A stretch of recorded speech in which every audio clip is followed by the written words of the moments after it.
Let's now talk about your return to Madras, right?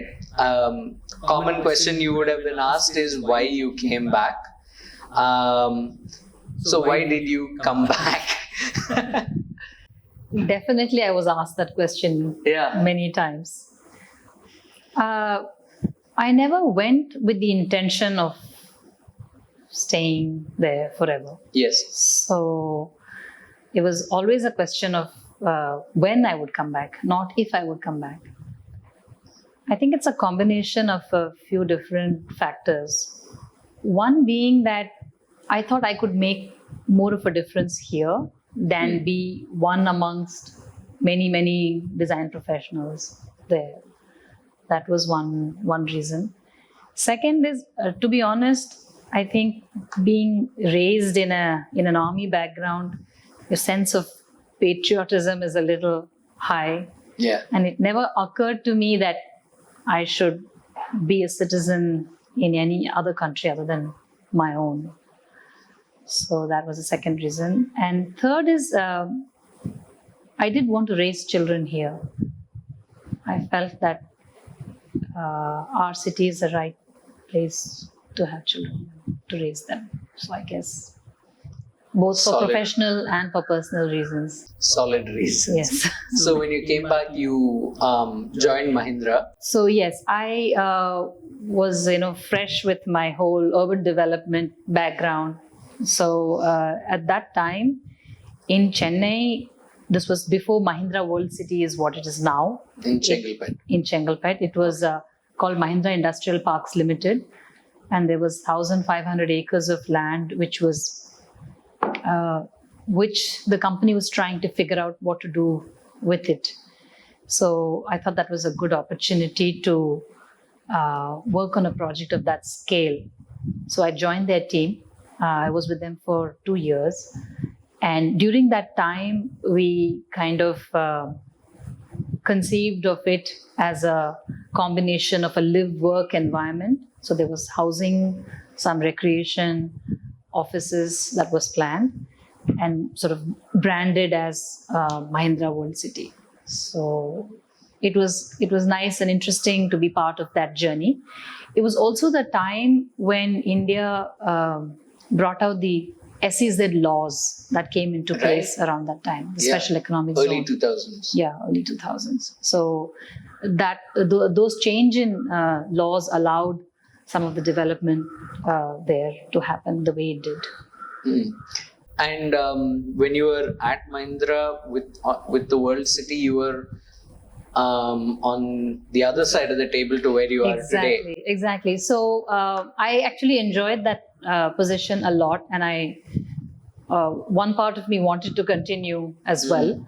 But I was on the developer side of the table. And I kind of missed getting into design itself, though I do acknowledge that the client plays a significant role in the outcome of many design projects.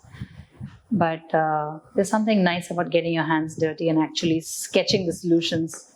So I missed that, and then I decided that it was time to get back to the design side of the project. Yeah. So that's when I joined CRN, which is, of course, a family firm. Yes. So from 2004 onwards, I was part of the family firm. So this is, as you said, your husband's family's, it's a generational legacy firm almost, right? Yes. So your husband also moved back at the same time as you? Yes. Okay. We both came back in 2002. Okay. And he joined CRN straight away. I worked with Mahindras for 2 years, and after that I joined CRN, and I was very lucky that in the first year of my working there, we had participated in a design competition for a building for HCL Technologies for a campus in Bangalore.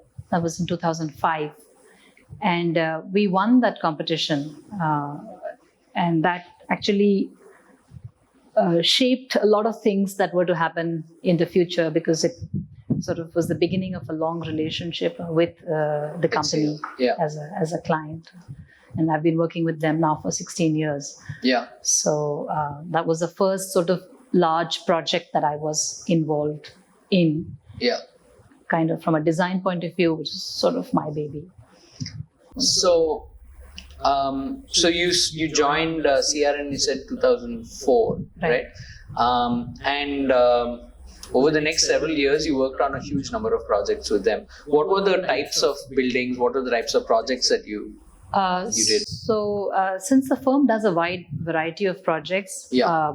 During those initial years, HCL was a commercial sort of office campus was a predominant building type I was involved in. Okay.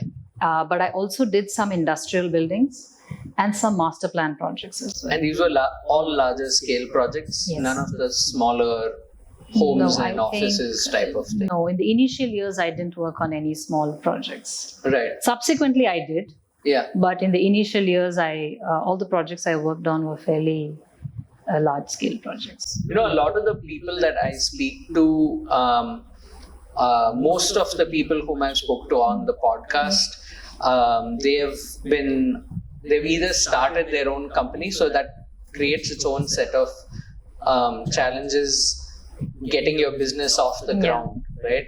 Now you are joining a firm which has been there for decades by the time you got in. Right. Was it a bit liberating to have the freedom to do your work without needing to worry about getting the business off the ground? Absolutely. Because what it allowed me to really focus only on project delivery. Right. So we were not worried about the rest of the sort of administrative challenges that come with managing a firm. Yeah. So like with any of, if anyone, it was no different than my working in my office in Chicago. Right. Because you have a responsibility, you're assigned a project, and your job is to get the project delivered to the satisfaction of the client. So with that being the focus, we really gave it our all in terms of our commitment to the customer. Yeah. And that was free. And you would have had a much larger team to play with, I assume. Yes, because the projects are a little larger in scale. Yeah. And as I said earlier, now more so, but even 15 years back, it takes a lot of different specialists to come together to put together the projects. So I was really lucky to be part of good, solid teams.